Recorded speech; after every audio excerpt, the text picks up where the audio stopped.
পর্ব 551, প্রেমের দরবার। নীল স্বপ্নেও ভাবতে পারেনি যে মানুষটার সাথে তার দেখা হতে চলেছে সে ইন্ডিয়ান অ্যালকেমি গ্রুপের লোক হতে পারে। তবে এই গিরিশ ঘোষের পরিচয় পাওয়ার পর নীলের মুখটা একেবারে হাঁ হয়ে গেল। গিরিশের মুখের দিক থেকে সে যেন আর চোখ ফেরাতে পারছিল না। শেষ পর্যন্ত ইন্ডিয়ান অ্যালকেমি গ্রুপের লোকেদের দেখা পাওয়া গেল তাহলে। মুখে মৃদু হাসি টেনে মনে মনে ভাবল নীল, তবে বাইরে থেকে সে নিজেকে একদম শান্ত দেখানোর চেষ্টা করল। ইন্ডিয়ান অ্যালকেমি গ্রুপ, আমার মনে হয় না যে তোমাদের সাথে আমার কোনো সম্পর্ক আছে। কি আছে নাকি? ভনিতা করে প্রশ্ন করল নীল। নীল, ঠাট্টায় তোমার দেখছি কোনো জবাব নেই। তোমার কাছে তো QI ডাবল পাওয়ার পিলের ফর্মুলা পর্যন্ত রয়েছে, তাই না? আর হ্যাঁ, রাধিকা সিনহা আর বাকিদেরকেও তো তুমি ইন্ডিয়ান অ্যালকেমি গ্রুপ থেকে বের করে নিয়ে গিয়ে সম্রাট অশোকের সাম্রাজ্যের দলে সামিল করেছো। তারপরেও বলছো আমাদের সাথে তোমার কোনো সম্পর্ক নেই। এটা কি ঠিক হচ্ছে? গিরিশের হাসিটা যেন একটু ফিকে হয়ে এলো। আরো একটা কথা, আমাদের ইন্ডিয়ান অ্যালকেমি গ্রুপ কিন্তু কখনো তোমার কোনো ক্ষতি করেনি। সব সময় তোমাকে আর তোমার সম্রাট অশোকের সাম্রাজ্যকে সম্মান দিয়ে এসেছে। এ কথা নিশ্চয়ই স্বীকার করবে। কথাটা বলার সাথে সাথেই আবার মুখের হাসি চওড়া হয়ে উঠল গিরিশের। তার মানে তুমি আমার বউ আর আমার শাশুড়িকে কিডন্যাপ করিয়েছ? হঠাৎই নীলের গলাটা ভীষণ কঠিন হয়ে উঠল। এরকম জঘন্য কাজ করে আবার সম্মানের আশা করো? নীলের কঠিন গলার সাথে সাথে ঠান্ডা সাধ্য পরিবেশটাও কেমন যেন উত্তপ্ত হয়ে উঠল। ইন্ডিয়ান অ্যালকেমি গ্রুপের কারো কাছে কিছু প্রমাণ করার নেই। তোমার যা খুশি তাই ভাবতে পারো, আমার কিছু যায় আসে না। যাই হোক নীল, আমরা তোমাকে সমঝোতার একটা সুযোগ দিচ্ছি। যদি তুমি QI ডাবল পাওয়ার পিলের ফর্মুলা আমাদের হাতে তুলে দাও। নিজের শর্ত প্রকাশ করল গিরিশ ঘোষ। যদিও তার কথা এখনো শেষ হয়নি। গত 20 বছর ধরে আমি ইন্ডিয়ান অ্যালকেমি গ্রুপের সাথে রয়েছি। আজ যদি আমাদের মধ্যে এসব কথা পাকা হয়ে যায় তাহলে আমাদের হিটলিস্ট থেকে তোমার নাম আমি চিরদিনের মতো সরিয়ে দেব। এবার তুমি ভেবে দেখো যে কি করবে। এতটুকু বলে আরো একটা চায়ের কাপ নিয়ে বসলো গিরিশ। নীলের দিকে না তাকিয়ে সে আবার বলল, তুমি শুধু মন দিয়ে চা খাও আর আমার কথা শোনো। তারপর আর কোনো কিছু নিয়ে কোনো চিন্তা তোমাকে করতে হবে না। ধারা পরিবার যদি আবার তোমার পেছনে লাগার চেষ্টা করে তাহলে ইন্ডিয়ান অ্যালকেমি গ্রুপ তাদেরকে উপযুক্ত জবাব দেবে। কথাটা বলে অদ্ভুতভাবে নিজের হাতে একটা মোচড় দিল গিরিশ। আর অমনি তার সামনে থাকা ভর্তি চায়ের কাপটা দ্রুত গতিতে হাওয়ার বুক চিরে এগিয়ে যেতে লাগলো নীলের দিকে। ব্যাপারটা দেখতে লাগলো অনেকটা ম্যাজিকের মতো। কথায় বলে যে পাকাপোক্ত খেলোয়াড়রা খুব ভালো করেই জানে যে কখন কোন দানটা চালতে হয়। গিরিশও কতকটা সেই রকমই করছিল। তবে গুটি বা মল্লারের গিরিশের এই আচরণ মোটেই পছন্দ হলো না। নীলের দিকে চায়ের কাপটা এত দ্রুত গতিতে ধেয়ে আসছিল যে দেখে মনে হচ্ছিল গিরিশ বুঝি নীলকে আক্রমণ করার চেষ্টা করেছে। গুটিয়ার মল্লার সর্বশক্তি দিয়ে সেই আক্রমণ প্রতিহত করার চেষ্টাও করলো, কিন্তু ঠিক তখনই কাপটা নীলের ঠিক সামনে এসে থেমে গেল। গিরিশের এই কেরামতি সত্যি। Welcome to premium story. অনেকেই আমাকে চেনেন। দীর্ঘদিন যাবৎ আমি ইউটিউবে ভিডিও দিয়েছি। বারবার চ্যানেল ডিলিট হয়ে যাওয়ার কারণে এখন আমি ফেসবুকে শিফট করেছি। যদি আপনারা ইউটিউব থেকে ভিডিওটা দেখে থাকেন তাহলে বুঝে নেবেন কেউ ফেসবুকে আমার থেকে কপি করে ইউটিউবে আপলোড করছে।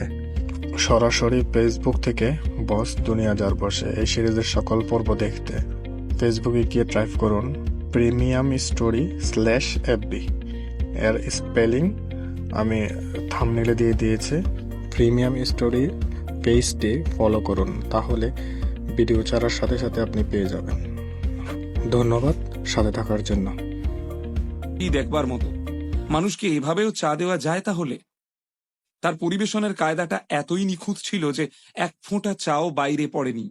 কয়েক সেকেন্ডের জন্য নীলও এমন অদ্ভুত কাণ্ড দেখে স্তম্ভিত হয়ে পড়েছিল ঠিকই, কিন্তু সাথে সাথে নিজেকে সামলে নিয়ে টেবিলে বাড়ি মেরে সে বলল, আমি নিজেকে বিক্রি করি না, আমার ধরনটা একটু আলাদা। আর চা আমি তাদের সাথেই খাই যারা আমাকে সম্মান করে, আমাকে নিয়ে ব্যবসা নয়। নীল এত জোরে টেবিলে বাড়ি মেরেছিল যে চায়ের কাপটা ছিটকে সোজা মাটিতে গিয়ে পড়ল। ছড়িয়ে ছিটিয়ে পুরো চাটা চলকে পড়ল চারপাশে।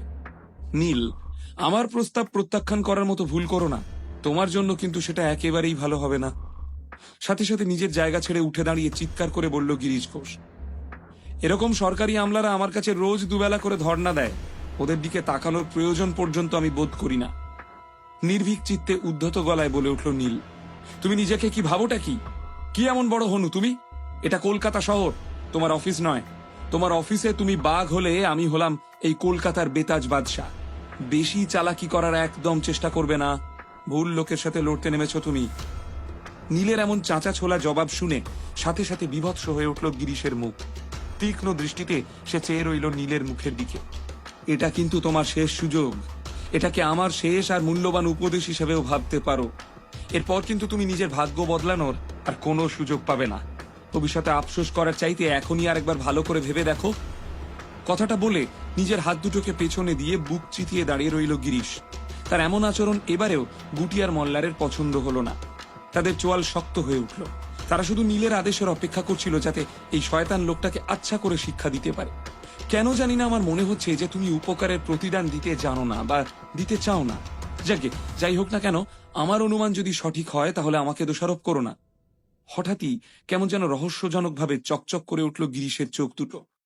নিজের কথা শেষ করেই সে জোরে জোরে হাততালি দিতে শুরু করলো। ধূপ ধাপ ধিস। চারপাশ থেকে নানা রকম শব্দ হতে লাগলো। দেখতে দেখতে প্রায় 30-এরও বেশি লোক ঘিরে ধরল নীল আর তার চেলাদের। নীল, এখনো কি তুমি ইন্ডিয়ান অ্যালকেমি গ্রুপের কাছে হার মানবে না? কোনো এক অজানা কারণে এখনো আশার আলো দেখতে পাচ্ছিল গিরিশ। তোমাদের সাথে বন্ধুত্ব করার কোনো প্রশ্নই ওঠে না। যে প্রতিষ্ঠান আমার বউয়ের গায়ে হাত দিয়েছে তাদের সাথে আমি বন্ধুত্ব করব কি করে? আমাদের সম্পর্ক হলো জল আর আগুনের মতো। নিজের কথা শেষ করার সাথে সাথেই জামার পেছন থেকে নিজের তলোয়ারখানা টেনে বের করে আনলো নীল। 30 জন শক্ত সমর্থ লোক তাকে ঘিরে ধরলেও তার চোখে মুখে ভয়ের চিহ্ন মাত্র ছিল না। শেষ করে দাও ওকে! অসহায়ভাবে চিৎকার করে আদেশ করল গিরিশ ঘোষ। ইন্ডিয়ান অ্যালকেমি গ্রুপের সদস্যরা সাথে সাথে হাতিয়ার হাতে এগোতে লাগলো নীলের দিকে। Martial art, seal technique! চিৎকার করে বলে উঠল নীল, আর সাথে সাথে তার শরীর থেকে বেরিয়ে আসা শক্তিশালী আভা যেন আচ্ছন্ন করে ফেলল প্রতিপক্ষদের। এটা তো! ভয়ের চোটে একসাথে অস্ফুটে বলে উঠল গুটি আর মল্লার। পরিস্থিতি দেখে মনে হলো ইন্ডিয়ান অ্যালকেমি গ্রুপের লোকেরা বুঝি হঠাৎই নিজেদের হাত পায়ের বশ হারিয়ে ফেলেছে। নীলের রকম সকম দেখে গিরিশের আগেই সন্দেহ হয়েছিল যে কিছু একটা গন্ডগোল রয়েছে। নীলের গুপ্তবিদ্যা ব্যবহারের সাথে সাথেই ক্ষিপ্র গতিতে তার পিছন থেকে সরে গিয়েছিল গিরিশ, যাতে নীলের আক্রমণ থেকে নিজেকে সে রক্ষা করতে পারে। সে নিজে কোনো রকমে আক্রমণ থেকে রক্ষা পেলেও তার বাকি যে সমস্ত সঙ্গীরা সেই হামলার শিকার হয়েছিল তাদেরকে দেখে আপাতত প্রাণহীন স্ট্যাচুর মতোই মনে হচ্ছে। নীলের চোখ মুখ একটু ফ্যাকাশে হয়ে এলেও তাকে মোটামুটি সুস্থই দেখাচ্ছে। আর সময় নষ্ট না করে নীল নিজের তলোয়ারের সাহায্যে শত্রুপক্ষকে মৃত্যুর দোরগোড়ায় পৌঁছে দিল। গুটি বা মল্লারের নিজেদের জায়গা ছেড়ে নীলকে সাহায্য করার কোনো প্রয়োজন পড়েনি। নীলের কাণ্ড দেখে হতবাক হয়ে গিয়েছিল তারা। কি মিস্টার ঘোষ, এবার কি তবে আমরা শান্ত হয়ে বসে কথা বলতে পারি? একের পর এক মৃতদেহ পেরিয়ে গিরিশের মুখোমুখি হয়ে বলল নীল। তুমি এসব তুমি করলে কি করে? নিজের চোখকে যেন কিছুতেই বিশ্বাস করতে পারছে না গিরিশ। ইম্পেরিয়াল ক্যাপিটালের নবীন প্রজন্মদের মধ্যে গিরিশের নামটা নীলের মতো মানুষ আগে কখনো শোনেনি। আগে কাউকে মুহূর্তের মধ্যে ইন্ডিয়ান অ্যালকেমি গ্রুপের এতজন সদস্যকে একসাথে সে মেরে ফেলতে দেখেনি। নীলের এই গুপ্তবিদ্যা সত্যিই অবাক করার মতো। আরে ভাই, তোমার এত প্রশ্নের উত্তর দেওয়ার সময় আমার কাছে নেই। আমাকে বলো যে আদ্রিতা কোথায়? কড়া গলায় প্রশ্ন করল নীল। সেটা সেটা তুমি কোনোদিনও জানতে পারবে না। নিজেকে শান্ত রাখার প্রাণপণ চেষ্টা করতে করতেই জবাব দিল গিরিশ। ভেতরে ভেতরে সে ভয় না পাওয়ার জন্য সমস্ত রকম চেষ্টা করছিল। তার হাতে আপাতত একটাই তুরুপের তাস আছে, যাতে সে নীলকে জব্দ করতে পারে। মনে হচ্ছে তোমাকে একটু যন্ত্রণা দিতেই হবে, তারপরেই তোমার মুখ থেকে উত্তরটা শুনতে পাবো। কথাটা বলার সাথে সাথে একটা দুষ্ট হাসি খেলে গেল নীলের মুখে। পরবর্তীতে গিরিশের ঠিক মুখের সামনে গিয়ে দাঁড়ালো নীল। গিরিশ কিছু বুঝে ওঠার আগেই নিজের তলোয়ারের তীক্ষ্ণ ফলাটা তার বুকের উপর রেখে আলতো করে চাপ দিতে শুরু করল নীল। তীক্ষ্ণ তলোয়ারের ফলা গিরিশের জামা ছিঁড়ে একটু একটু করে তার শরীরে প্রবেশ করতে লাগলো। দেখে মনে হলো কেউ বুঝি রক্তের কল খুলে দিয়েছে। গিরিশ কিছু করার আগেই তার বুকে আবারও কষিয়ে এক লাথি মারল নীল। এবারে আর নিজেকে সামলাতে পারল না গিরিশ। হাওয়ায় উড়ে গিয়ে বেশ কিছুটা দূরে ছিটকে পড়ল সে। মাটিতে পড়তেই তার নাক মুখ ঠেলে রক্ত বেরিয়ে এলো।